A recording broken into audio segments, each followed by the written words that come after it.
deep with. I think Mac's got good arm strength. He's got as good as arm strength that Brady did coming out. What are you laughing at?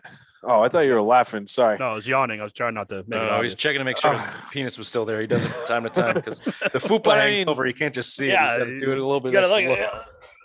Well, we'll see too. You got to remember Byron Jones and Xavier Howard are the better cornerbacks in the league. I'm not huge on Jones, but they didn't attack Howard at all. I don't think they threw his way once, and then he's the one that caused the fumble on Harris. So, I mean, that's probably why you didn't see a lot of deep balls. They try to attack more underneath, but you look at Flores did. He was playing the nickel defense. He was daring them to run, and then he was dropping guys back with the offense. So what we did, I think, I kind of mentioned it in our show last week, is that I wouldn't be surprised if that was what was run. So they ran a lot of the nickel plays, and then especially in third down, they were man-to-man coverage, and they were still getting open, but credit to Miami's defense. That's a good defense too. The strength of Miami's defense, they have strength in their cornerbacks there. And their front seven, I thought, played really well. I thought they played, obviously you lose Trent Brown in the first fucking series. Day to day, though. That hurt. God. Yeah, day to day on a 300-pound calf. We'll see how Ray, that goes. how does that feel? Ray, can you give us some insight? Day to day, you're fucked. The rest of the offense here, let's bring a little bit. So they were at a 4.2 yards per carry. Damian Harris did go over 100 yards. I mentioned earlier, time of possession was 36 minutes to 23, 70 plays to 52. Patriots led in both categories. I did think Aguilar looked good. Jacoby Myers, sneaky 6 catches. Didn't seem like he got that many balls to me. And then tight ends, a lot of people are making a big deal out of tight ends. 8 catches for 73 yards, and we just mentioned that they put the brakes on in the red zone. These guys are going to be bread and butter in the red zone as soon as they trust Mac to throw the ball into the end zone, right? Like, that's going to be who you're throwing to. And the fact that they went up and down the field and those guys were only relatively involved in the second half when they finally let Mac throw, I'm not worried about the tight ends at all. Honestly, I'm not worried about their lack of production in this game one bit. As soon as they start throwing the red zone, I expect these guys to start popping. I was a little surprised, though. Like Bill said, you have Xavier Howard and you have Byron Jones, 2 of the best cornerback, or not best, but better quarterbacks in the league. Why weren't you using your tight ends more? Why weren't you using that seam route? Why weren't you trying to get them involved early? It was just a little weird. And then the second half, they obviously came out with the 8 receptions, like you were saying. But still, why not do it early and often with these guys? You paid $100 million for these two. Do it. Well, you got a rookie. Sense. Hold on. Well, yeah. I'll tell you why. Because you have a rookie quarterback who's never played an NFL game before. From the first possession, it was run. Training wheels. Let's see. They got down 17-10. They had a penalty that brought them back to 1st and 15. They threw Mac in the shotgun because they needed to. I'm talking in the third quarter now, and he looked good. So they kept going. That's it. If they could have ran the ball 40 times that game, they probably would have. They probably would have. Absolutely would have. They would have been perfectly fine winning 17-16 themselves, and Mac Jones throwing the ball 21 times. I think that was what they wanted to do, honestly. And then when they were forced to throw the ball, and Mac was picking them apart, like, oh shit, maybe we can do this. Where they fucked up was the red zone. They should have just kept letting them throw. Because you're right. Once they got the tight ends involved and started moving the pieces, it looked like a Brady offense. Yeah, it really did. I like what I saw at John and Smith. They were kind of lining him up everywhere. Again, he was playing a little bit of that Aaron Hernandez role, a little bit of that Gronk role, that little hybrid tight end role, which I really like to see. He's fucking quick.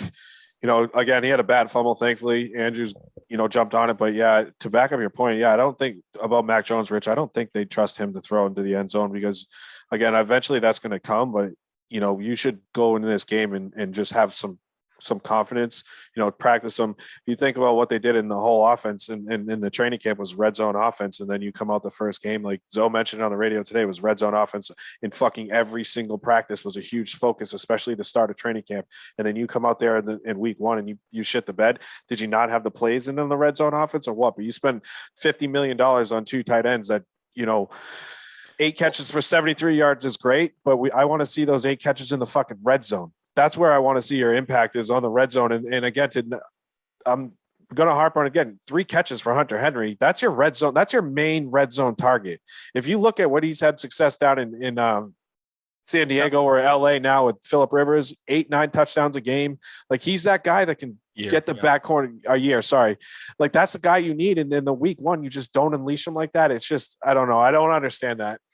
Well, they protected their rookie quarterback, I think is the answer there. And Hunter Henry hasn't played all preseason, but I expect that connection to improve as the season goes on. Real quickly here, I just want to touch on the defense. 17 points is 17 points. You should win that game no matter what. However, I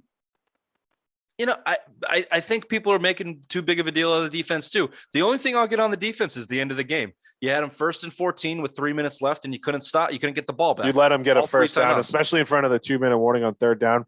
Your run defense is what you spend a lot of money on. Godchow, Judon, you have Hightower back, Van Noy, Lawrence Guy, all these guys that can stop the run. And what do? You let Gaskins kind of run all over you, and especially half yards per carry in that game. In big money plays and big money stops, 3rd down before the 2-minute warning, the clock was going to fucking stop if you make that, and they're kicking on 3rd down on a stop clock. You have a chance to get into field goal range. Nick Folk was 3 for 3. Like, that's where I'm having an issue with is a run defense, especially late in the game in big situations. You spent too much money on that fucking defense to let Miami run all over you with a suspect offensive line.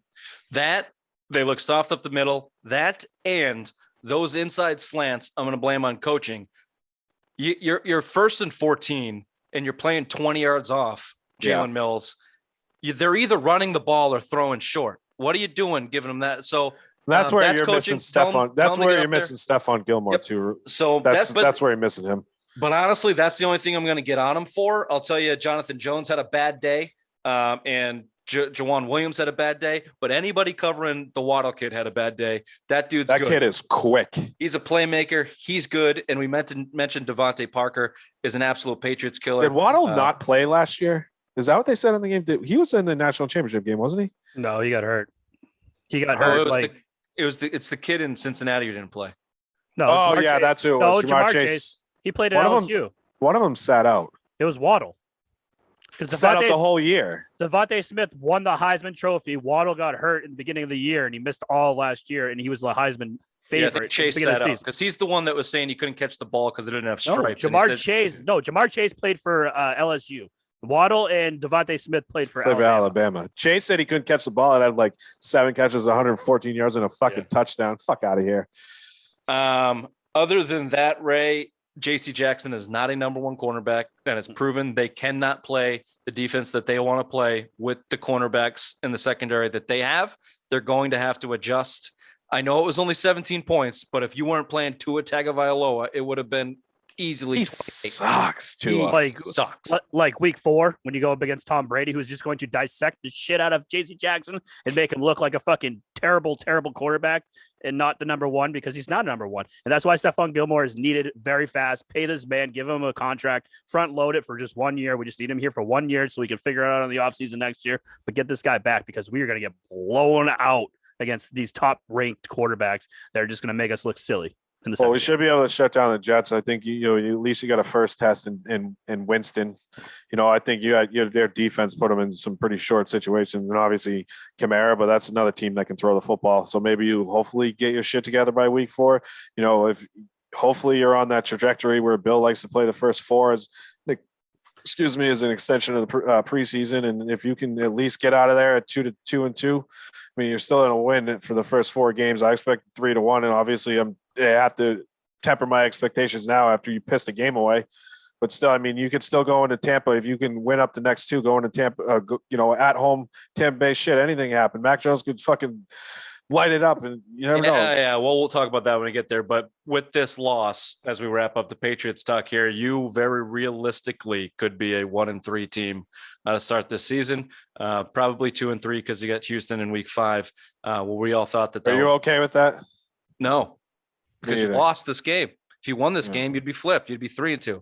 So no, I'm not okay. You can't be fucking pissed the game away in the NFL with a rookie quarterback when it's going to be a tight division. Anybody that takes this, we started the show off, is not a moral victory. This is not an okay win. This is a crushing win. Division rival. You're going to be fighting this team for the playoffs. Maybe the division. You fucked this up. Bad loss. I have one more point.